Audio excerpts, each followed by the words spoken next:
Pemirsa, malam Lebaran Idul Adha di tahun 2019 ini, sejumlah ruas jalan protokol di Kota Banda Aceh mengalami kemacetan karena ramainya warga mencari kebutuhan Lebaran. Ramainya suasana kota juga dipengaruhi dengan banyaknya para pedagang kaki lima yang menjajakan dagangannya di pinggir jalan.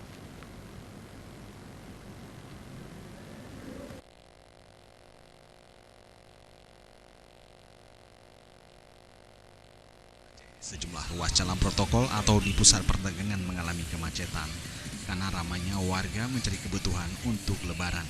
Seperti yang terlihat di Jalan Diponegoro di depan Pasar Aceh, ruas jalan tersebut dipakai oleh para pedagang kaki lima untuk menawarkan dagangannya kepada pengguna jalan. Pedagang kaki lima tersebut didominasi oleh pedagang pakaian baru atau penjual aksesoris. Kendatipun Banda Aceh baru diguyur hujan, tidak menurunkan semangat warga untuk membeli kebutuhan Lebaran. Dan Lebaran Idul Adha kali ini banyak warga perantau yang berada di Kota Banda Aceh tidak melaksanakan mudik ke kampung halaman. Suasana ramai tidak hanya di Jalan Diponegoro, akan tetapi di jalan protokol lainnya di Kota Banda Aceh. Ditambah lagi banyaknya warga ingin menyaksikan pawai takbiran keliling di depan Masjid Raya Kota Banda Aceh. Tim Liputan Aceh TV.